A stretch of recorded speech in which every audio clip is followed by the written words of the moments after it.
You probably know what this is about, and there's no particular text on this, but this thing here is about the greatest character in the Bible outside of Jesus Christ. The most important character in the Bible outside of Jesus Christ is the devil. And it's the Lord and the devil working through history that creates what goes on in that book. In that book, the devil shows up there in the third chapter. He don't quit till 3 chapters from the end. He got out to Revelation chapter 20, and he's out for the last 2 chapters. He doesn't show up in the first 2 chapters. But everything in that Bible, from Genesis 3 to Revelation 20, is about the devil. It's the devil's Christ and the Lord's Christ. This is about the devil's Christ. All right, now here's the book of Revelation. The book of Revelation has 22 chapters in it. And this book has divisions in it you couldn't possibly miss. Folks say the book of Revelation is controversial. It may be controversial, but then so a lot of things controversial. I mean, integration is controversial. I don't see the newspaper shutting up on that.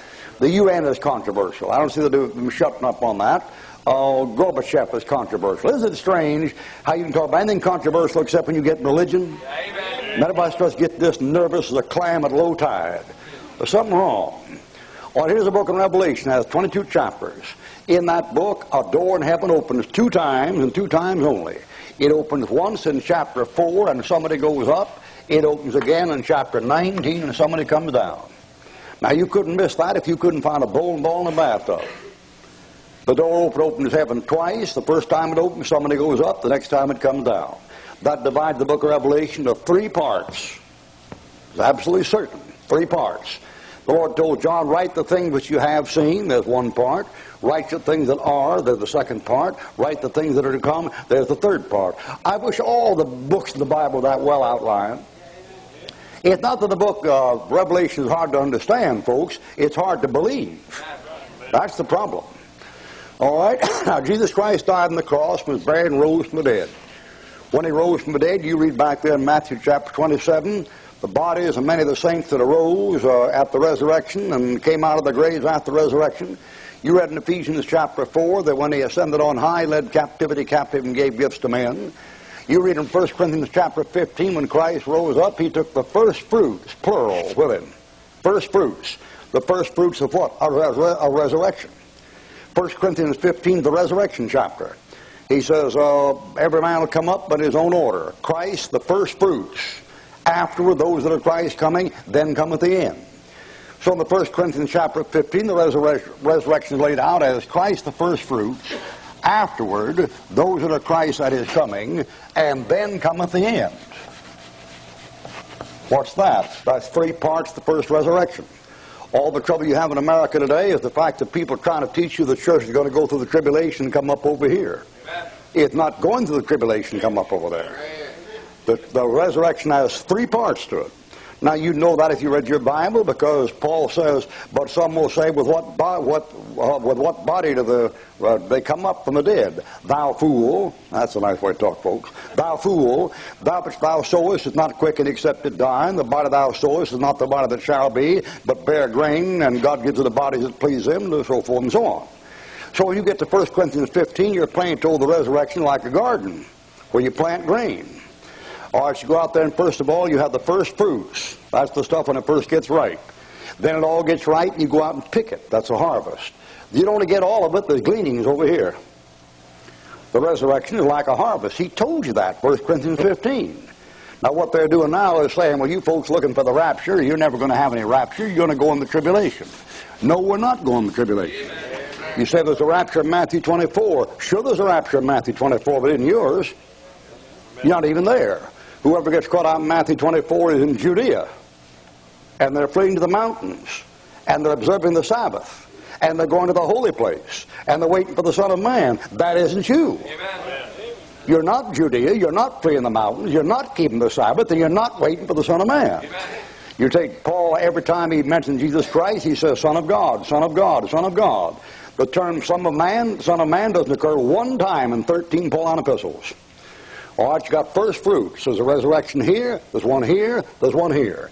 Don't you remember you read the book of Revelation, you got to chapter 20, and it said, blessed is holy he that hath part in the first resurrection. On such the second death hath no power, and they lived and reigned with Christ 1,000 years. This is the first resurrection. Why do you wait till there to say this is the first resurrection? Because it ain't over till here.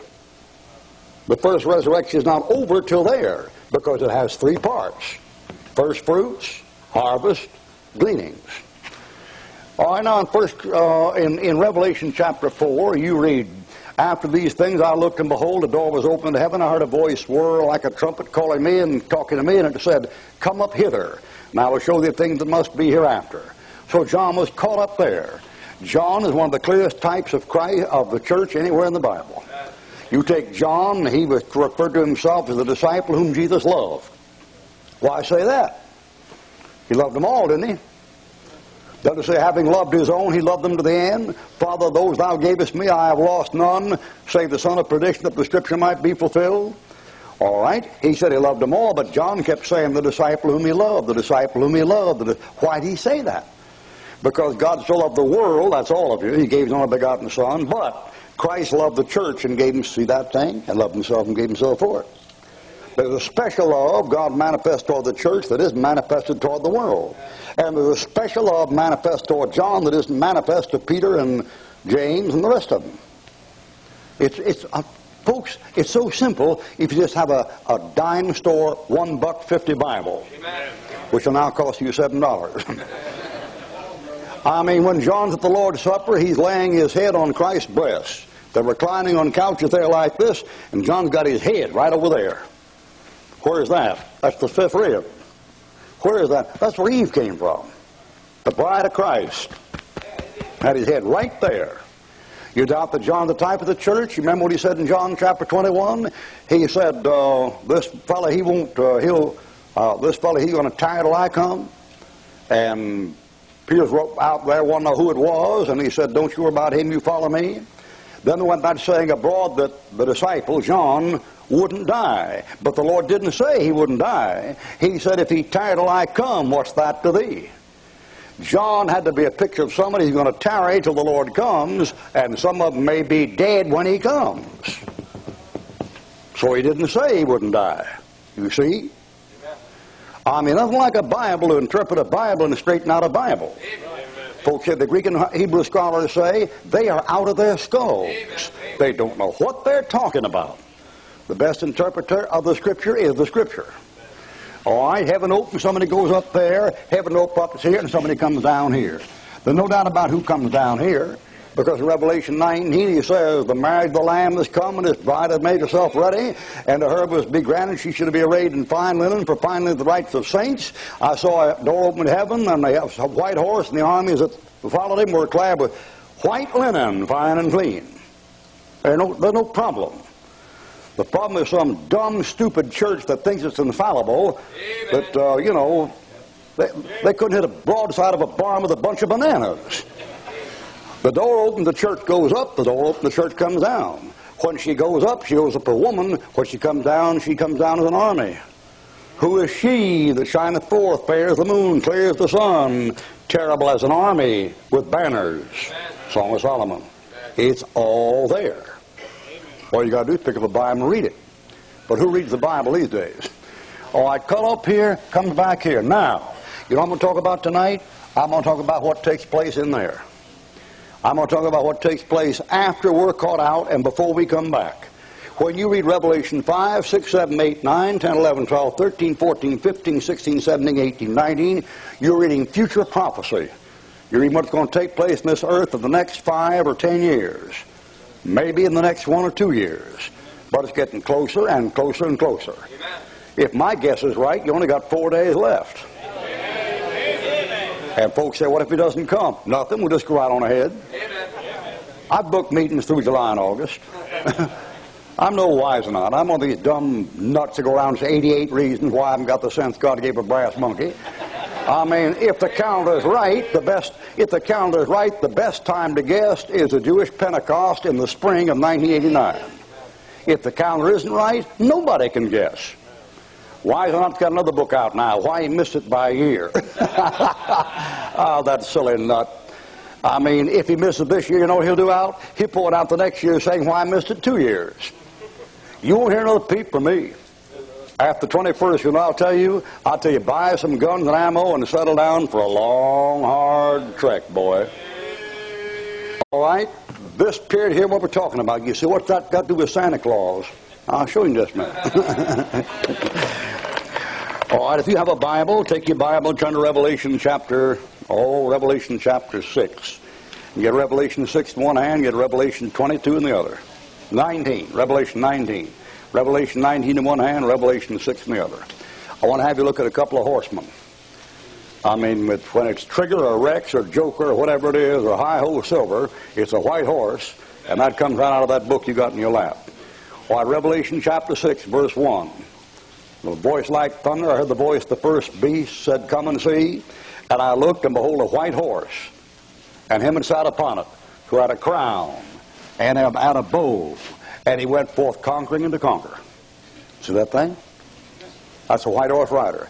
Do you know what they say at Louisville Theological Baptist Seminary? They say that's Jesus Christ. You know what they say at Westminster and Heidelberg and Philadelphia? They say it's Jesus Christ. You know what the Glide Memorial Church says about that? They say that's Jesus Christ. You know what that's called theologically? It's called postmillennialism. You know what that means? They'll tell you Jesus Christ is now a king reigning, and he's conquering, and he's going along, and things are getting better and better because he's conquering the world gradually. Glory, hallelujah, his truth is marching on. That's the shot. Now, if that was so, that'd just be fine, but is that so? No. And somebody says, well, how can I tell whether it's so or not? Well, you got two eyes. Turn to Revelation 19. Don't take my word for it. Revelation 19. You can read, can't you? You got through junior high, didn't you? Read it. Revelation chapter 19. Come on down there, verse. I want a verse there. It says, I saw heaven open, behold, a white horse. 11.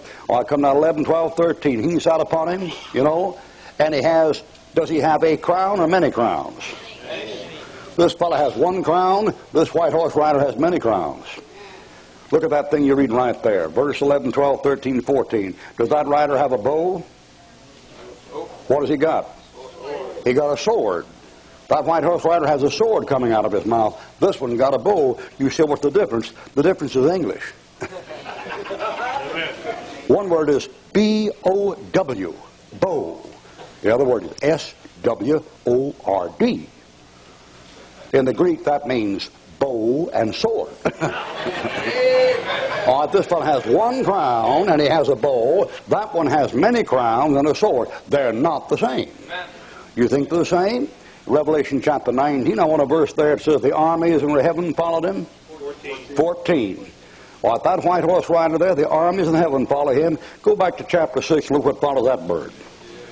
Go back to chapter 6 and look at verse 2, 3, 4, and 5. Now read it there. Nothing like a Bible clear up a college education. Revelation 6, 2, 3, 4, and 5. Well, verse 2, what follows that boy there? Death and hell.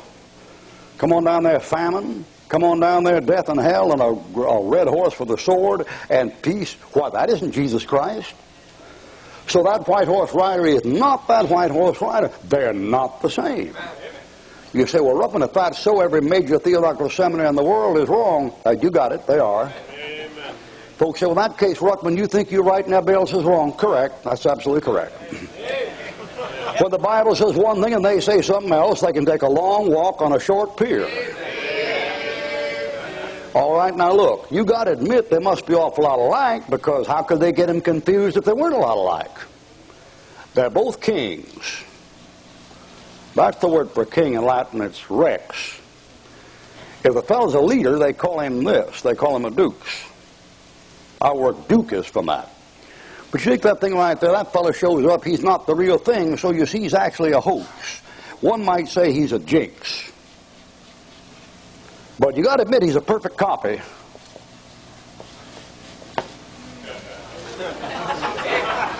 Did you ever study words that end in X?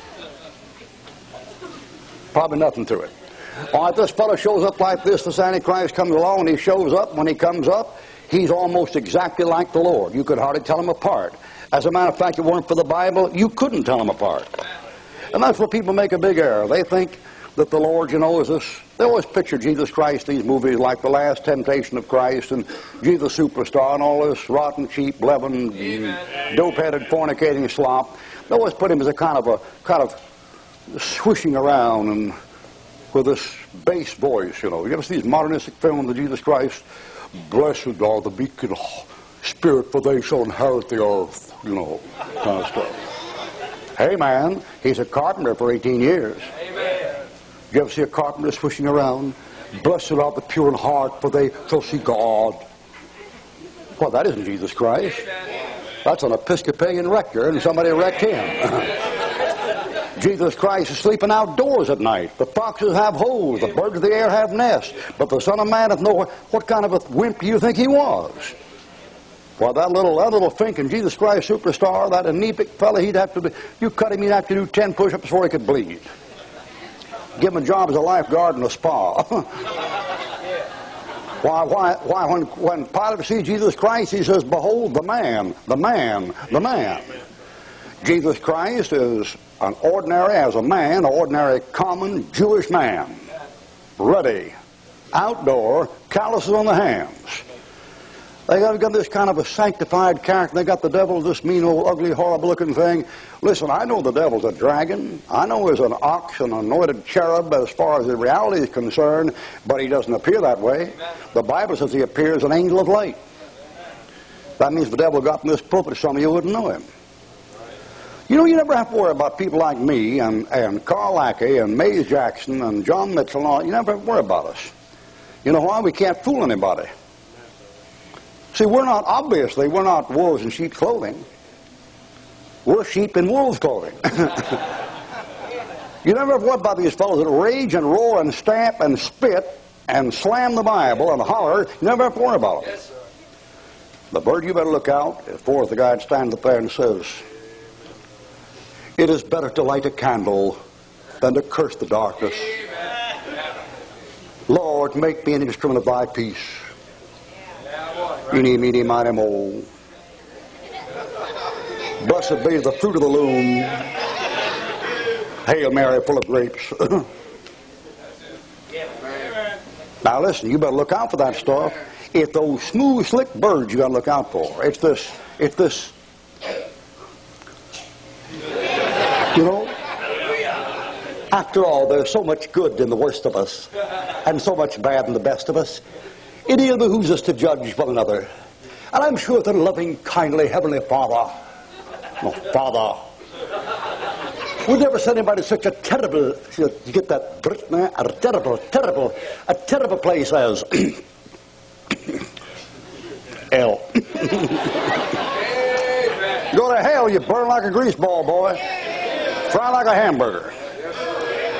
You don't have to worry about us. Our bark is much worse than our bite. It's that sheep-like bunch. That's the bunch you have to look out for.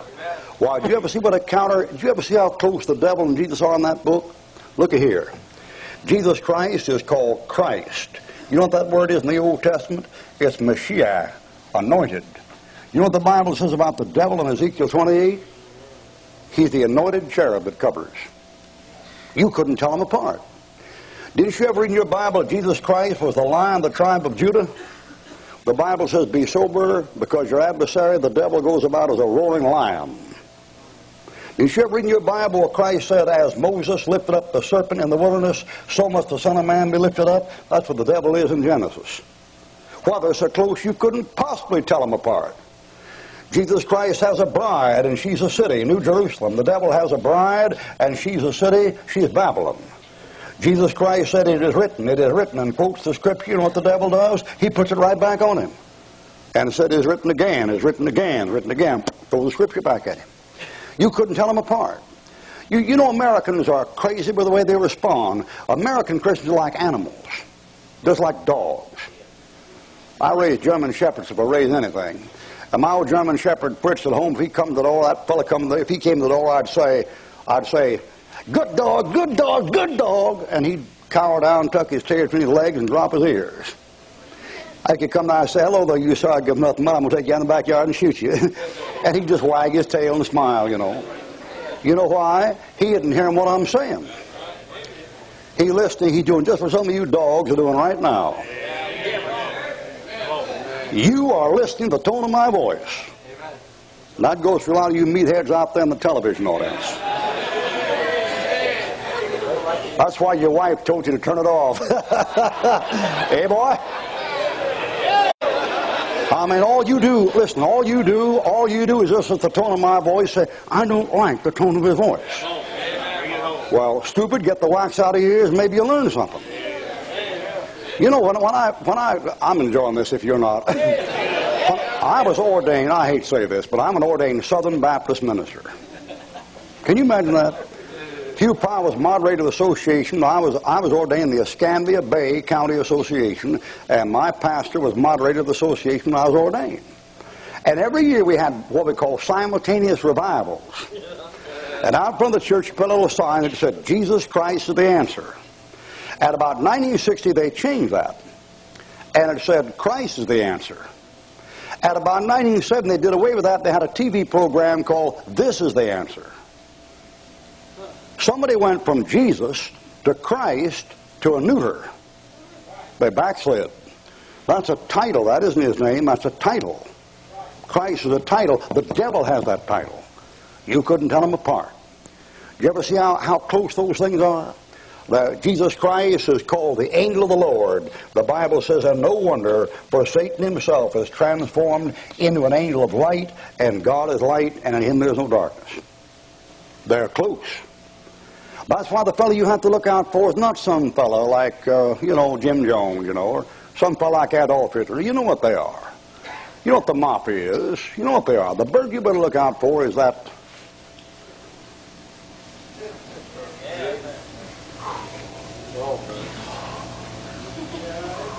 God bless you.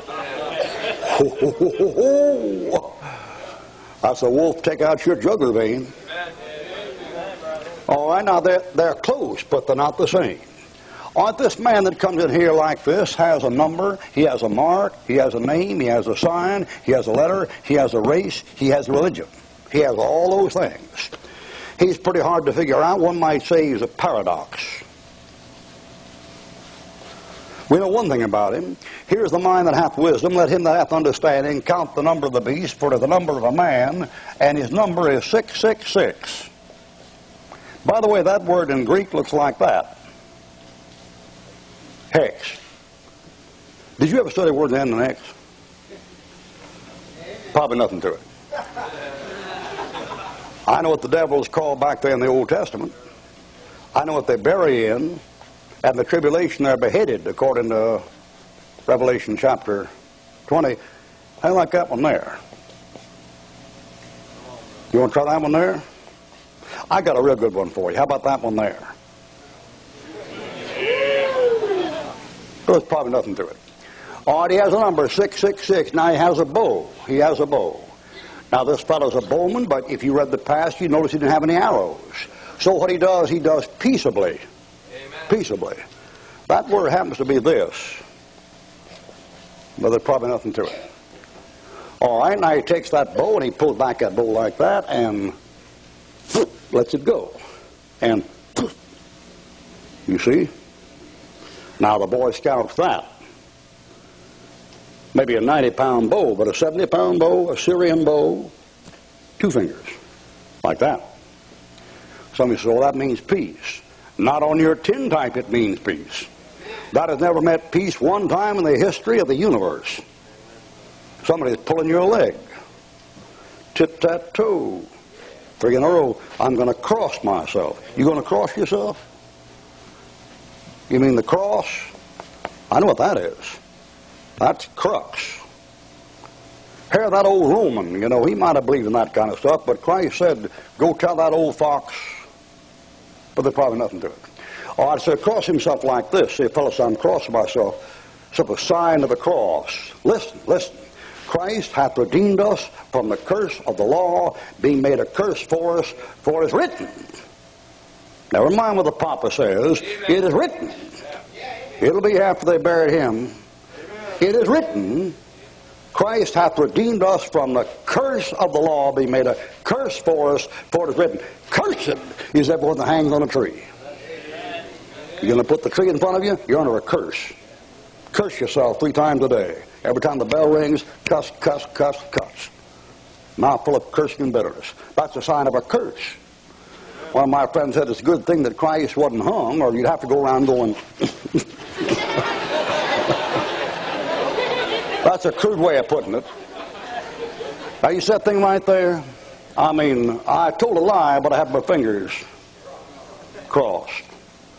Crossed my heart and hoped that what? You got it. Now, you fellows in the service, haven't you got a better sense than that? What's this? Any of you fellows Marines, infantry? Let me see your hands. Any ex-Marine, ex-infantry here? Okay, boys, what's this? Peace on earth, goodwill to men? You know what that thing is a signal for? It's a signal for a bayonet attack. It's an assault now, but that thing there meant the fellow reached up over his pack and took the bayonet out and pulled it in the end of the rifle. You say when? 1914? It goes way back beyond that. Look at here. If it's a Bowman, see, that means kill him. Ain't no peace to it. I've got a picture right back in my office of all the stormtroopers standing up in the SS, taking the loyalty of oath to Hitler, or loyal, faithful unto death, 2 fingers. I got the Swiss bodyguard touching the Vatican flag, 2 fingers. Peace, peace, peace. 2 fingers, peace. You know what a jigger is and a jig of liquor is at a bar? It's 2 fingers.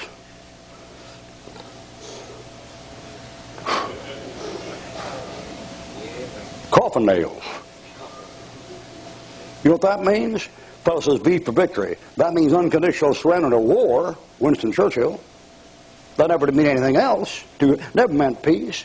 You know, years ago, when these peace hippies were doing this peace stuff around here, I used to drive down the street and I had a sign in the front of my car saying clergy, which I don't like, but you had to have in those days in order to get a park in the clergy place in the hospital.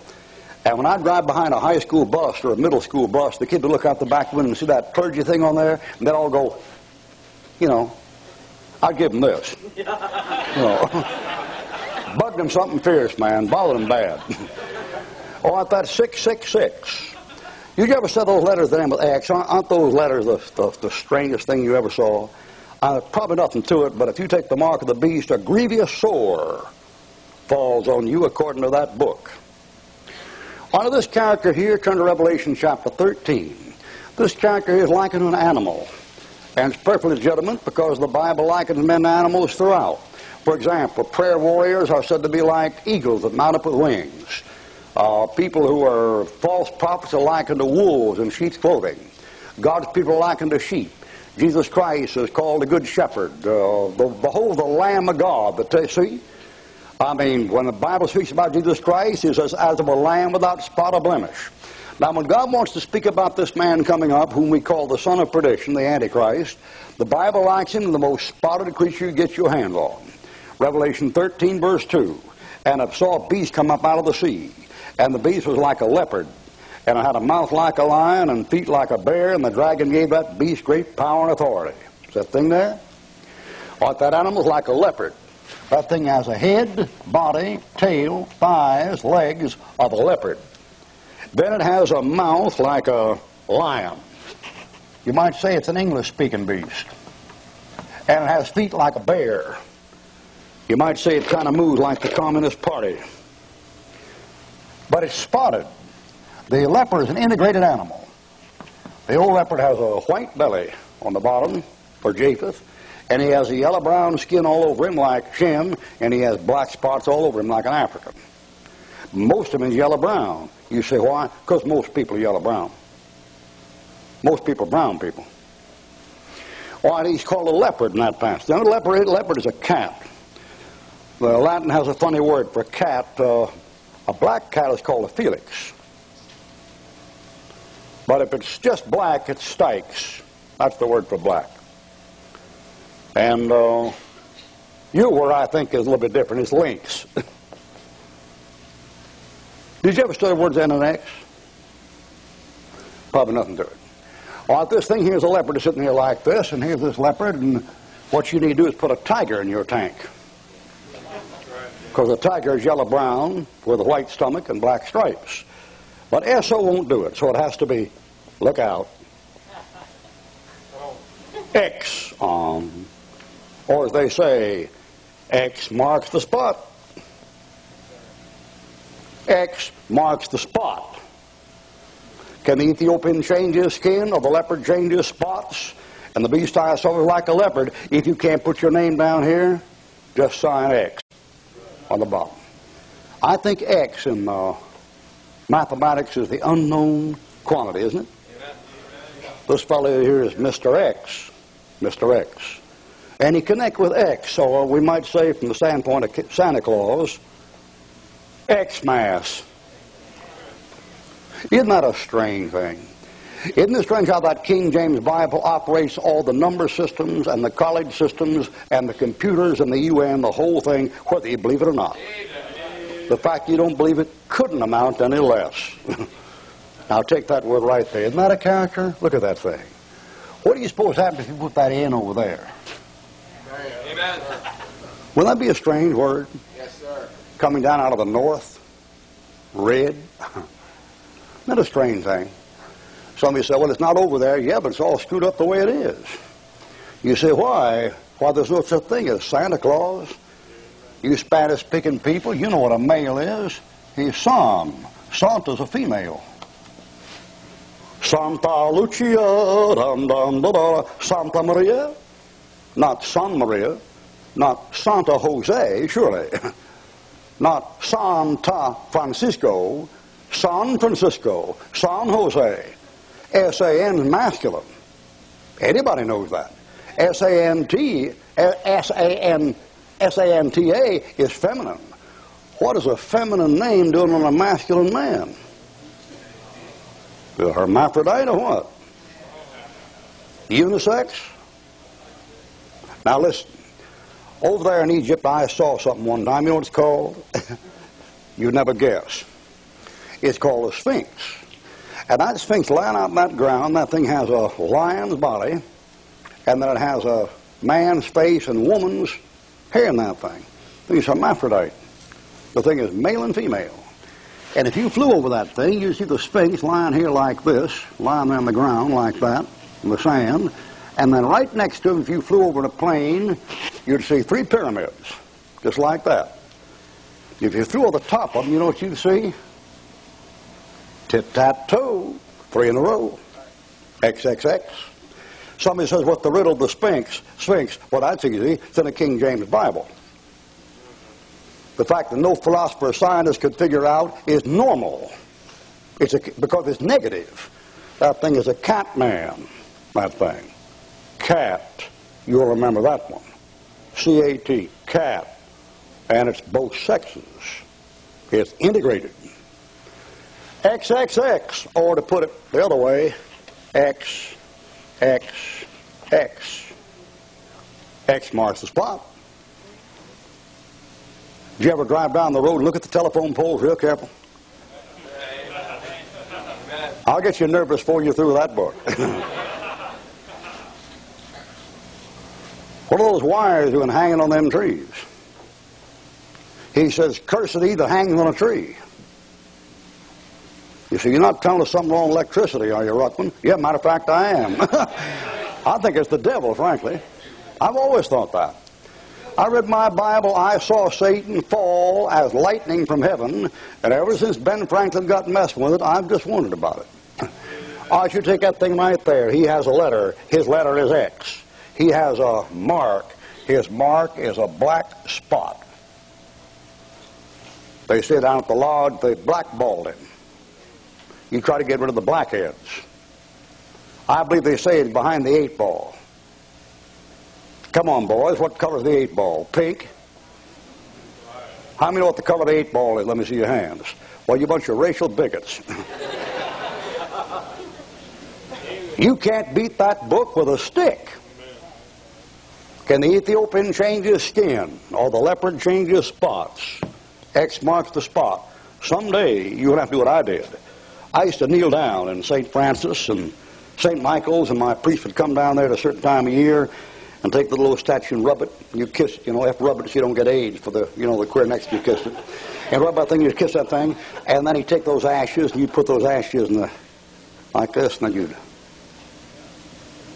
put it in your forehead just like that. And then if you're a good Catholic, you know what you do? You'd wear them all day long. I was a good Catholic. You folks out there on television hear me criticizing the Catholic Church. I'm more right than you do, so sit back and listen. I was a better Catholic than half you are right now. I mean, I wore those ashes in my forehead all day down at the radio station. They said, if you're a good Catholic, you won't be ashamed of that spot in your forehead. I wore it all day long. I crossed myself every time the Angelus rang. Don't tell me about it, I'll tell you about it. Took the palm leaf home, on Sunday and put it up on the counter. I was a good Catholic. I was tithing before I was ever saved. Hello. Some of you have been saved 10, 20 years, you're not tithing yet. If you put that thing in the forehead like that, see a black spot. It's a spot, it's a number, it's a mark, it's a letter.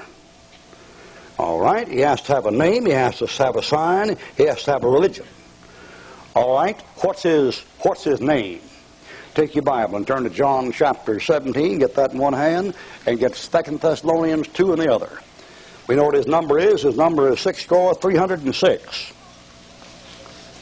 Father of them that gave us me, I have kept the all in your name, and none is lost. You keep on reading.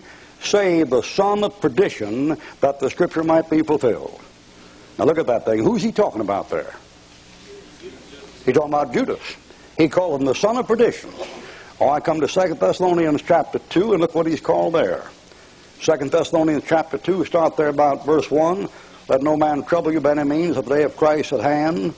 For that day shall not come, except there come a falling away first, about verse 2 or 3. And the man of sin be revealed, the son of perdition, who oppose himself unto all that is called God, so that he as God sits in the temple of God, showing himself that he is God. See that thing? All right, keep on reading down there, about 4 more verses. Even him who is coming is after the coming of Satan, with all lying, wonders, and signs and powers, and all deceitful and unrighteous them that perish, because they receive not the love of the truth. And with this cause God shall send them a strong delusion, while people lie, believe not the truth, but so forth and on down there. Well, that thing there is talking about a man called the son of perdition that says he's God and gets worshipped as God and sits in the temple of God, showing himself that he's God. That son of perdition in John chapter 17 is Judas Iscariot. Now, you said word right there. That's the word for in the New Testament. It's the word for Judah. That's the tribe Christ is from. You know how Judas died? Curses he that hangs on a tree. He hung himself. You know how long the Antichrist preaches in the book of Revelation? 42 months. You know how long Jesus Christ preached on this earth? 42 months, 3.5 years. He was about 30 years old when he was baptized, Luke chapter 3, and he is the 4th Passover offering. 3.5 years, right in the money. These two are so close, you couldn't possibly tell them apart. You couldn't separate them. If the devil showed up in the flesh, you'd think he was Jesus Christ. They're almost identical. All right, he has a letter. He has a name. In the Bible, this name is Judas Iscariot. 13 letters. Look out for Friday the 13th. Why Friday? It's the 6th day in the week. 666. 13 and 6. The basis for most superstition, like triskaidekaphobia and those things, is a biblical basis. There's Christ and the 13 and the 12 apostles. That's 13. Obviously 13 is wrong. It isn't Christ. So it's Judas being one of the 12. Now take your Bible and turn to John chapter 6. That'd be a good one. John chapter 6. And then John chapter 6 and get Acts chapter 1. John chapter 6 and Acts chapter 1. All right, in John chapter 6, come down about verse 70 and 71. Have I not chosen you 12, and one of you is what? What? The devil or a devil? A devil. See the indefinite article? I have not chosen you 12, one of you is a devil. He spoke of who? Judas Iscariot. I told him the Greek scholar one time, and he said, well, you can't prove anything by that English about 13 letters in Judas Iscariot. You got to go by the Greek. So I took out a Greek New Testament and counted the letters. There were 18. You know what 18 is? 3 times 6. You can't beat that thing with a stick. Did you notice that thing over there in Revelation 13 you're reading where it said his number was 666? Did you notice the verse that thing was on? It was in verse 18, which is 666. I mean, folks say, well, the paragraph marking, the chapter and verse heading not inspired. Maybe they're not, but they sure cut the mustard. They sure do it. Why, in John 13:13, Christ said, you call me Lord and Master, and so ye say well. And there was only one disciple that called him Master, and that was Judas Iscariot. Master, is it I? Kissed him in the garden. Hail, Master. 13:13. By the way, that verse has 39 letters in it. 3 times there's some rough stuff in there. Now, Judas Iscariot, that's Ish in Hebrew, a man, and this thing here is Iskarioth. Hebrews they write backwards. That means a man of Kurioth. Now, you don't have to know Hebrew or Greek to show what I'm getting ready to show you, but it's interesting. Judas Iscariot is the only one of the disciples that is not from Galilee. He's from Kurioth. Kurioth, if you look at Jeremiah chapter 48, is in Moab. The old boy is a half-breed Jew.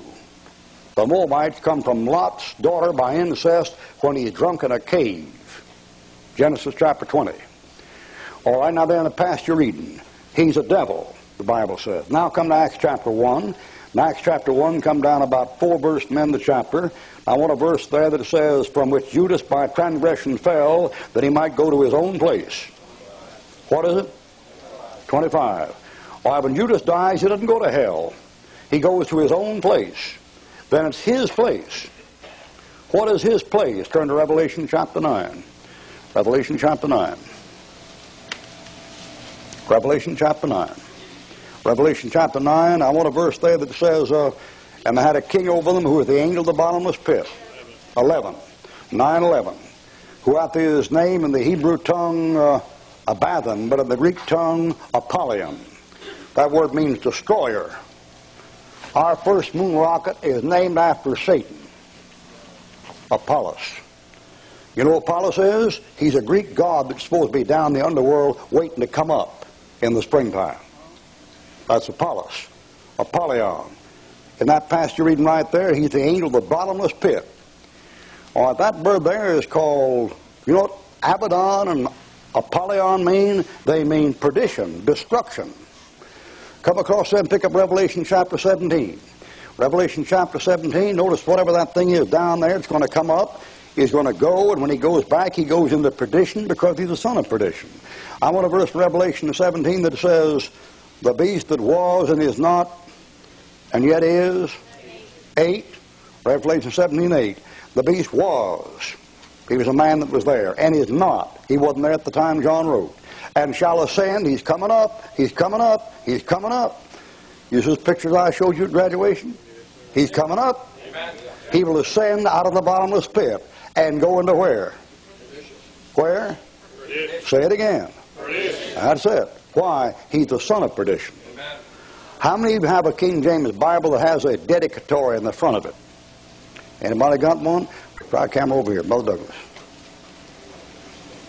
And this their contentment doth not diminish or decay, but every day increaseth and taketh strength, for they observe that the zeal of your majesty toward the house of God doth not slack or go backward, but is more and more kindled, manifesting itself abroad in the farthest parts of Christendom, by writing in defense of the truth, which hath given such a blow unto that man of sin as will not be healed. Now, who do you suppose they're referring to there? Yeah. You just read it in 2 Thessalonians. Amen. You just read it. Yes, sir. The man of sin is called the son of perdition, the son of damnation. And that's your Antichrist. So Paisley got up to the French Parliament and said, Bud, you're it. But he ain't the final one, but he's a type of the final one, and that bunch back there knew it, and that's why they put that thing in there. That's something the Anti-Catholic Defamation League better get rid of all the King James Bibles in America. Because that thing identifies the poopish person that's behind the man of sin. Amen. I told you to look out for him. I told you to look out for that.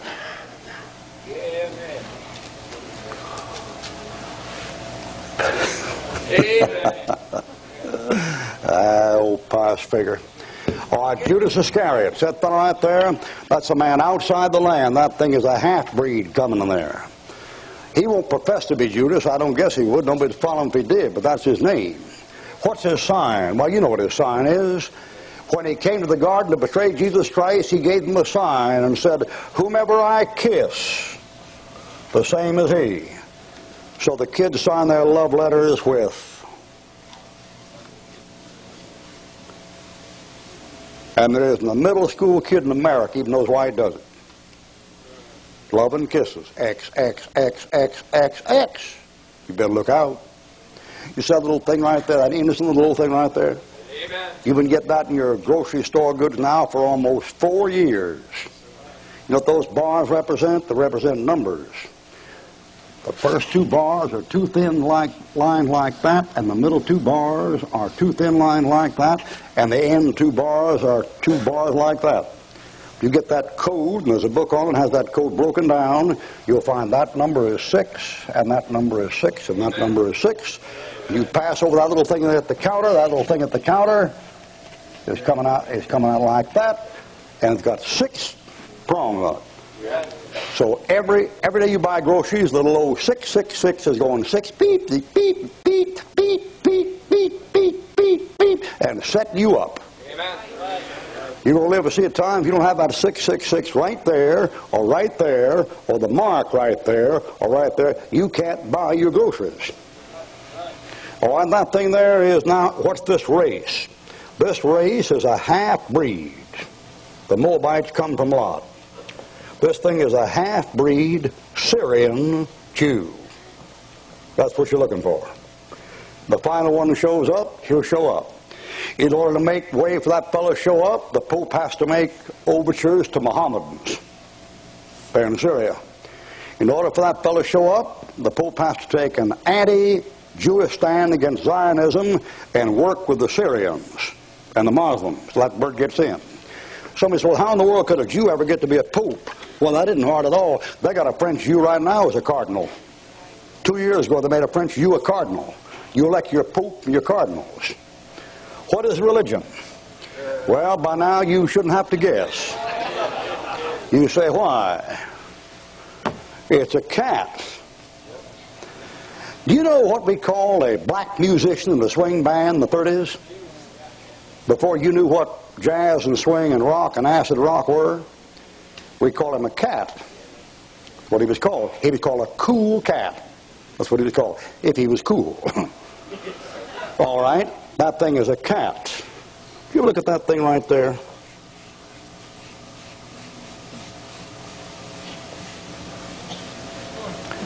Holy cats. I know what that thing is.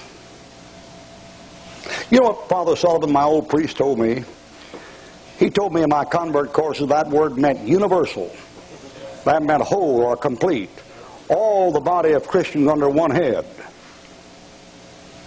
No, that won't do it. Now look at here. See that word? See that word? See that word? See that word? See that word? See that word? See that word? See that word? See that word? See that word? And Hollywood. That's the same word. That word, that's the word that means whole or complete. That's why God is holy, He's complete. That's the same word. When you say hello, you're wishing somebody good health. That's the English. That's the ancient Roman. That's the Latin. That thing there is the German. That thing there is the English. Hollywood is Hollywood. Hollywood is holy wood. It's wood that's holy. Kind of like a Ouija board, I guess, or a water witch. I know what a holic is. For example, I know what an alcoholic is. An alcoholic, beloved, is somebody who's given completely to alcohol. I know what a catholic is. It's somebody given completely to a cat. That is, if you can read English. There it is. Now, if you're sitting here tonight, you're an unsaved Catholic, let's get things squared away. I am not anti-Catholic in the sense of being against Catholics. A lot of Catholics are fine people. I know a lot of Catholics that are saved Catholics. They just don't know it and don't enjoy it and don't do them any good. I'm against the system, and that's the system. And that system is a satanic system, and if you're in it, you better get out of it. Amen. You say, well, they help me out. Sure, they help a lot of folks out to get control of them. Amen.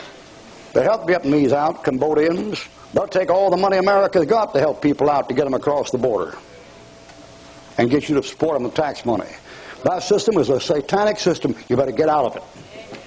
I'd like every person in this building who was a Roman Catholic before you were saved to stand up. I want the camera to go right across the room. Take your time about it. Take your time about it. I want to have you see some of the people the Pope lost. How many of you folks that are saved, keep your camera on for a while now. How many of you folks that are standing out there and know you're saved, raise your hand. If you got a Bible, hold it up in the air. All right, thank you. Thank you very much, all right. Now, you're not going to see that at St. Francis Sunday morning, or St. Michael's, or St. Teresa, or whatever it is. If you're a Catholic, you know what you're in? You are in one cotton-picking mess, and you better get you and your family out as quick as you can move. Amen.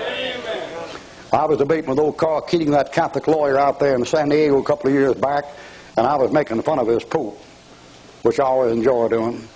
And Papa Paul, whatever his name is, was over here with that grapefruit in his head, running around using up your tax money. And that fellow's run over here talking about the Mass, the Mass, the Mass. And in the Bible, the Lord's Supper says, as often as you eat this bread and drink this cup, you do show the Lord's death till he come. Amen. And I was making fun of the Pope and telling Carl Keating, how come your Pope, when he conducts the Mass, doesn't tell his people anything about the second coming of Christ? The second coming of Christ should be an integral part of the Mass. And when Keating got up, he said, just as sober as a three-horned owl, he got up there and said, why, Catholics know about the second coming of Christ. We always talk about the second coming of Christ. And down the first 3 or 4 rows, about 20 converted Mexicans. And when he said that, they all went, you don't fool Pedro, amigo.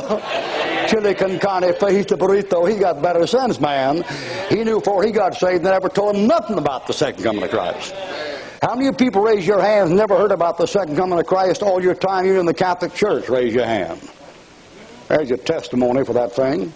All right, the Lord's coming. We don't know when he's coming, but he's coming. And 1 second after he comes, you're staying, and that's what you're going into. Behold, now is the time to chicken out. A fellow told me, he said, Ruckman, he said, your problem is you're just chicken. He said, you just accepted Christ to keep from going to hell. I said, a guy told me one time, he said, Ruckman, you're selfish. You just want the Lord to come back and get you out of your troubles. I said, amen, amen, amen, amen, and amen. Now, you realize what you got here tonight? That clock back there, them numbers, and that clock there with them numbers. You watch that football, and every guy's got a number on his back, and the yards are numbered. And it's the first quarter, second quarter, third quarter, fourth quarter. And the guy is sitting out and come back in for the first down, the second down, the third down, to gain so many yards and lose so many yards in the punt return, and so many completed passes and so many completed third down. They put numbers on you and numbers on you. I counted them on down a television set. They're coming at you in a football field. They're coming at you 140 a minute. 140 numbers a minute. They've got your license and your car. They've got your house number, your zip code, your area code, your telephone number. They got your social security number, your bank account number, and finally an ID card with your number on it. And those numbers are all computerized jobs. They go into one bank, and one of these days, one man is going to get control of that whole system. And when he does, you are going to take his mark, or you're going to starve to death, or get your head cut off. Amen. I remember that crazy crackpot fanatic Ruckman told you that. And blame it on him. I'll say it again in case you didn't get it. It'll come under one man one day, and you can fool around Brussels and you'll get some of it. And when it comes under one man someday, he'll fix that thing. So if you don't take his mark or his name, you will starve to death or get your head cut off. Turn to Revelation 20 and we'll be through with it.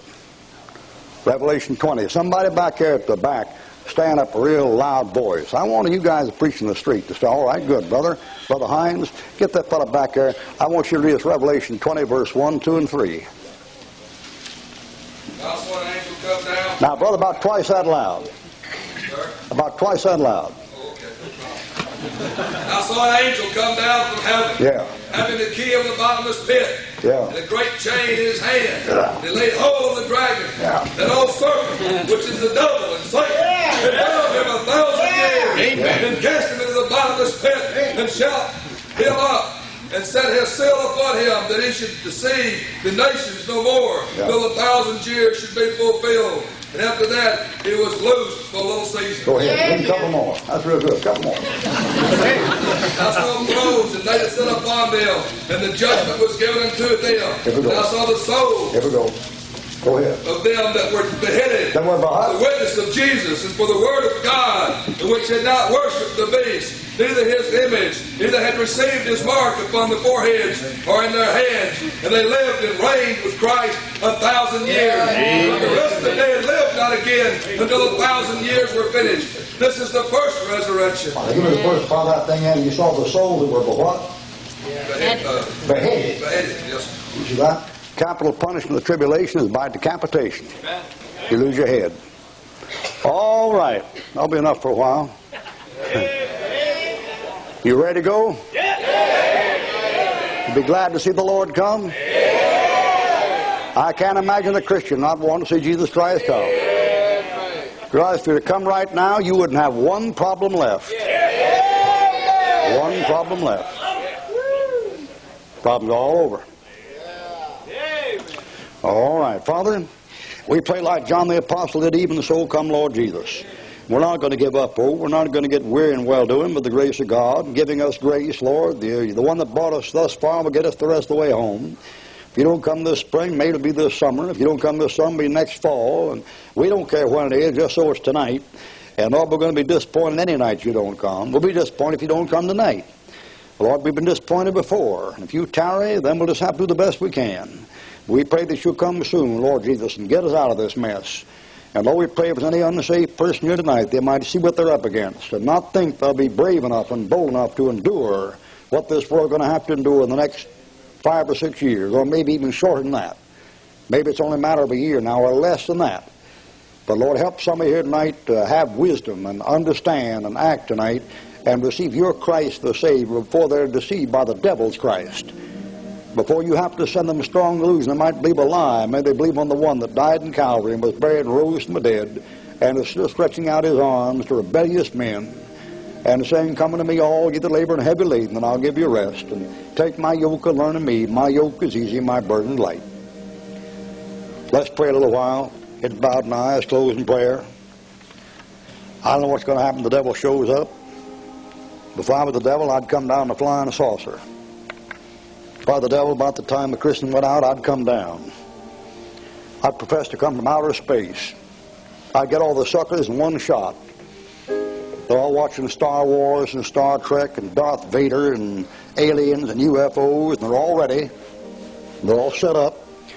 Listen, if you're here tonight, you haven't received Jesus Christ, maybe when we're caught out, you'll realize you're left and get scared to death, and about that time Jesus Christ will show up. You'll say, good, I'm saved, the Lord's come back, and believe on Him. And it'll be the wrong Christ. It'll be the wrong Christ. If you're not saved, why don't you make your way to the altar right now and join these who are here already at the altar. Just step out of your seat and come right while we're praying right now. If you're not a child of God, by your coming tonight, put your faith in the Lamb of God that taketh away the sin of the world. We're not waiting for any man from outer space that hasn't been here and gone back. Our Savior come out of space has already been here and gone back home. Someday He's going to come and get us. But we're not waiting for somebody to land the ground and set up a kingdom. That's going to be the devil. Don't be deceived. Don't be deceived. You folks been having hassles with the IRS and all this banking system. You know what's coming. You know what's coming. They're going to have your number. Father, bless the Word of God. May some weary soul take caution tonight and take care for their soul like they care for their family or their bank account or their house or their car or their crops. And all these things people give attention to. We pray tonight they'll give attention to the matter of their soul.